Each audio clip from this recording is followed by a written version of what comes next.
Shalom, selamat pagi Bapak Ibu Saudara yang terkasih di dalam Tuhan. Kembali lagi bertemu di acara Pagi Menyapa di channel YouTube Multimedia GKJ Purworejo. Mari Bapak Ibu Saudara yang terkasih dalam Tuhan untuk mengawali aktivitas kita pada hari ini. Mari kita sama-sama landasi dengan kebenaran firman Tuhan, supaya dalam setiap aktivitas kita boleh disertai dan dituntun oleh penyertaan kasih dari Tuhan. Mari kita mengambil waktu hening sejenak untuk kita sama-sama berdoa. Tuhan Allah yang makasih, Tuhan Allah yang maha sempurna, Engkau Tuhan Allah yang selalu menyertai setiap hidup dan kehidupan kami. Terima kasih untuk penyertaan-Mu dalam istirahat kami semalam, dan berkatilah kami untuk aktivitas di hari ini. Tuntun sertai kami dengan kasih kuasa Roh Kudus-Mu, supaya kami boleh mengerti dan melakukan setiap kebenaran firman-Mu. Dalam nama Tuhan Yesus kami berdoa dan mengucap syukur. Amin. Ya, Bapak Ibu yang terkasih di dalam Tuhan, pagi hari ini kita akan merenungkan kebenaran firman Tuhan yang kita akan dasari dari Markus 4 ayatnya yang ke-35 sampai dengan ke-41. Ya, kita akan dasari perenungan pada pagi hari ini dengan kebenaran firman Tuhan yang diambil dari Markus 4 ayatnya yang ke-35 sampai dengan ke-41.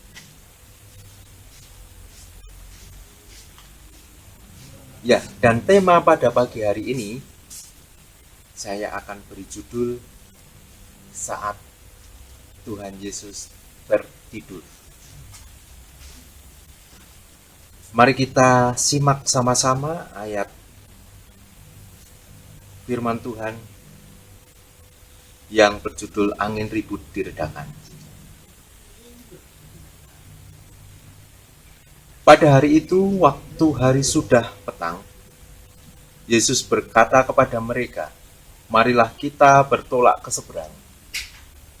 Mereka meninggalkan orang banyak itu lalu bertolak dan membawa Yesus beserta dengan mereka dalam perahu di mana Yesus telah duduk, dan perahu-perahu lain juga menyertai Dia.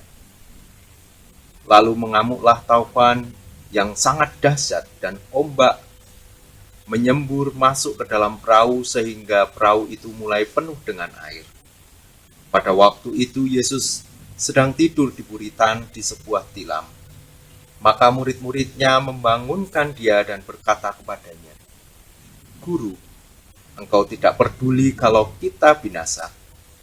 Ia pun bangun, menghardik angin itu dan berkata kepada danau itu, "Diam, tenanglah." Lalu angin itu reda dan danau itu menjadi teduh kembali. Lalu Ia berkata kepada mereka, "Mengapa kamu begitu takut? Mengapa kamu tidak percaya?" Mereka menjadi sangat takut dan berkata seorang kepada yang lain, "Siapa gerangan orang ini sehingga angin dan danau pun taat kepadanya?" Demikianlah firman Tuhan. Syukur kepada Allah. Ya, mungkin judul tema renungan pada pagi hari ini akan sangat berbeda dengan hal-hal yang sering kita dengar. Kalau kita mungkin sering mendengar Gusti ora sare, tapi kali ini saya mengambil tema Saat Tuhan Tidur, gitu ya. Jadi kalau kita mungkin ingat pada tanggal 21 Mei 2017 yang lalu, Veronica Tan membacakan surat yang ditulis dari dalam rutan Makobrimob oleh suaminya, yaitu Ahok atau Basuki Cahaya Purnama, yang di akhir suratnya Ahok menuliskan kata-kata Gusti ora sare, dan itu menjadi sebuah kata-kata yang sangat terngiang-ngiang bahkan sampai saat ini, karena pada waktu itu Ahok menyampaikan bahwa Tuhan akan membongkar dan menelanjangi segala kebusukan dan kemunafikan sebagai karma atas perbuatan jahat para lawan politiknya saat itu, seiring dengan kebaikan dan kebenaran yang sudah dinyatakan. Ya, pemahaman Gusti Orasari menunjukkan suatu keyakinan kuat ya, bahwa Tuhan itu selalu terjaga dan menjaga kehidupan setiap orang percaya. Suatu doktrin lama yang menguatkan kehidupan orang beriman manakala harus menghadapi berbagai persoalan kehidupan. Lalu, bagaimana kita menanggapi bahwa judul tema ini adalah Saat Tuhan Tidur? Apakah ini sangat bertentangan atau tidak ya? Jadi kalau kita mau pahami bahwa ketika kita sudah membaca firman Tuhan tadi yang diambil dari Markus 4 ayatnya yang 35 sampai dengan ke-41, bahwa di situ dinyatakan bahwa Tuhan Yesus ketika mungkin pada saat itu kan sedang viral-viralnya, jadi sangat viral gitu ya. Jadi kemanapun Tuhan berjalan pasti diikuti oleh banyak orang. Dan ketika itu kemudian untuk menghindari kerumunan dari banyak orang itu, kemudian Tuhan Yesus mengajak para muridnya untuk kemudian menaiki perahu itu dan kemudian berjalan ke laut gitu ya, dari tepian menuju ke tengah laut. Dan di saat itu ketika Tuhan tidur, kenapa pada waktu Tuhan tidur itu kemudian terjadi angin ribut yang kencang dan topan badai menerjang? Kemudian apa yang terjadi? Murid-murid Tuhan Yesus itu ketakutan. Dan kekhawatiran itu ada, kecemasan itu ada. Kemudian murid-murid Tuhan Yesus itu kemudian membangunkan Tuhan Yesus, dan akhirnya Tuhan Yesus menghadik angin itu kemudian tenang. Nah, pelajaran yang saat ini akan kita sama-sama pelajari dari peristiwa ini, ketika angin ribut ditenangkan, ketika Tuhan Yesus itu tidur dan kemudian dibangunkan oleh para murid, dan Tuhan Yesus mengatakan bahwa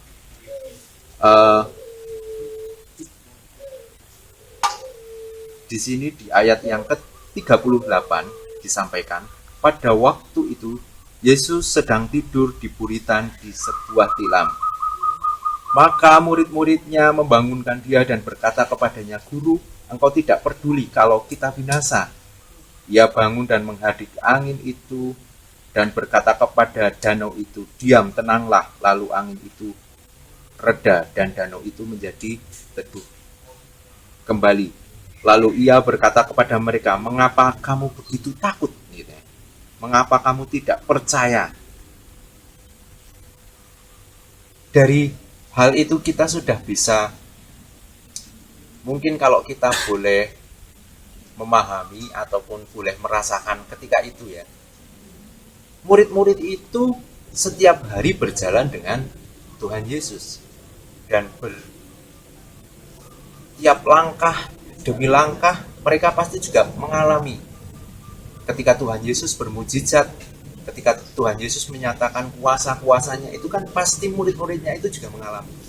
Tapi ketika Tuhan tertidur, di waktu itu, murid itu seakan-akan ketakutan dan kehilangan bahwa selama ini yang mereka ikuti, bahwa selama ini Tuhan Yesus yang penuh kuasa itu ada bersama dengan mereka.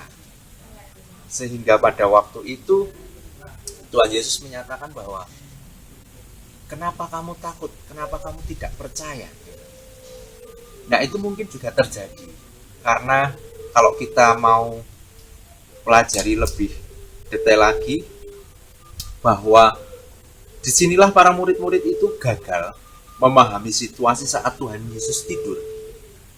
Mereka menganggap bahwa ketika Tuhan Yesus tidur, ia menunjukkan ketidakpeduliannya kepada murid-muridnya, bahwa Yesus juga memiliki ketika Tuhan Yesus itu tidur. Kalau kita mau pahami bahwa Tuhan Yesus pada saat itu, Tuhan Yesus itu mempunyai sisi kemanusiaan dan juga sisi keilahian. Mungkin sehari dalam kesehariannya Tuhan Yesus sudah merasa capek karena berjalan terus diikuti dan terus diikuti. Tapi dalam sisi kealihannya bahwa Tuhan Yesus itu masih punya kemuliaan. Nah, dari sinilah ketika Yesus tidur itu bukan berarti tidak peduli. Sisi manusiawi Yesus itu memang sedang tidur, tapi sisi keilahiannya itu sedang ada dalam kendali keilahiannya, sehingga dia tetap melindungi dan menjaga para murid-muridnya. Nah, yang kedua, para murid harus tetap percaya dalam situasi apapun. Memang ketika kita beriman kepada Yesus pada saat hidup yang tenang, itu kita akan tetap baik-baik saja. Tetapi kita tidak tahu ketika dan ketidakmampuan kita ketika di situasi ada sebuah badai, ada sebuah persoalan.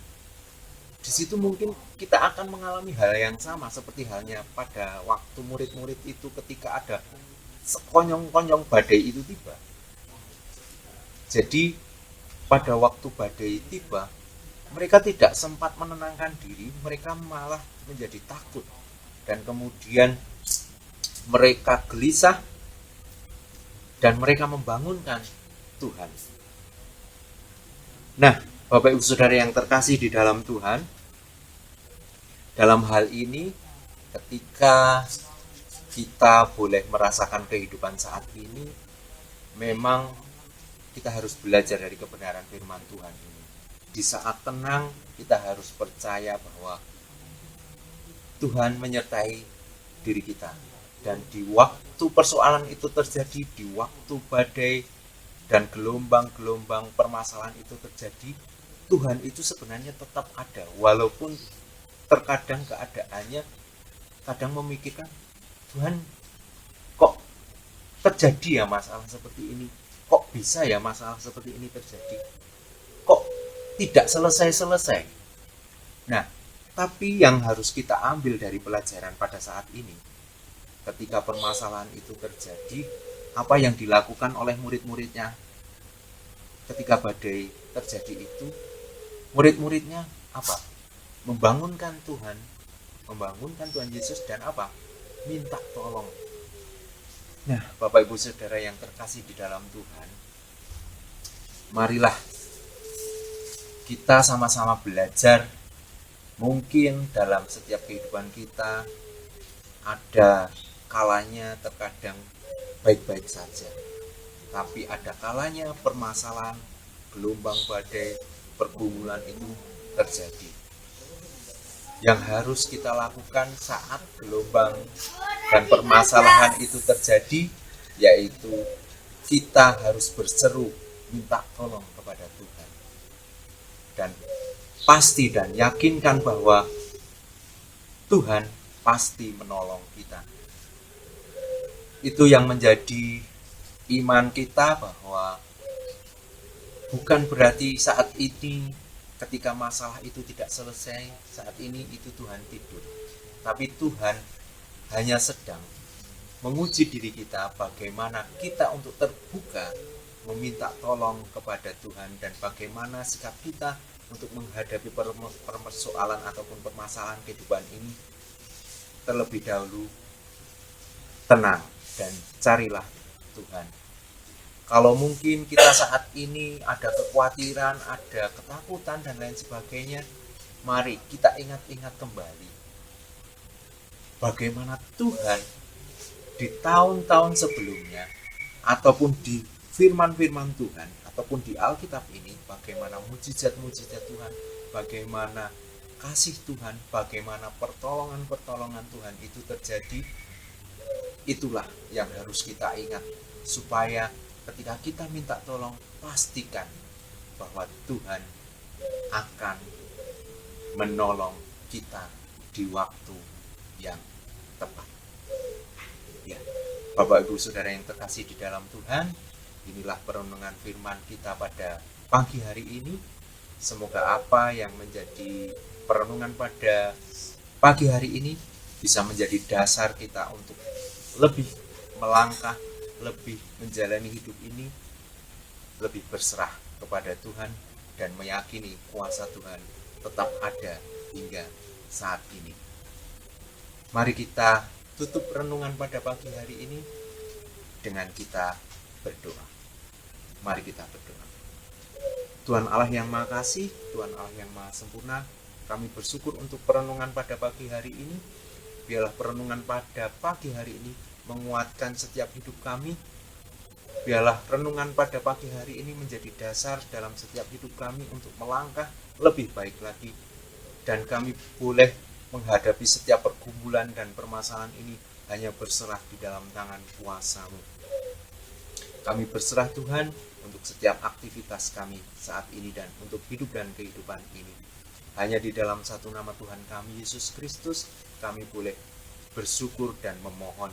Ampunkanlah segala dosa dan kesalahan kami jika ada tutur kata dan permohonan serta tindakan kami yang tidak berkenan di hadapan-Mu. Dalam nama Tuhan Yesus kami berdoa dan mengucap syukur. Amin. Selamat pagi, Tuhan Yesus memberkati.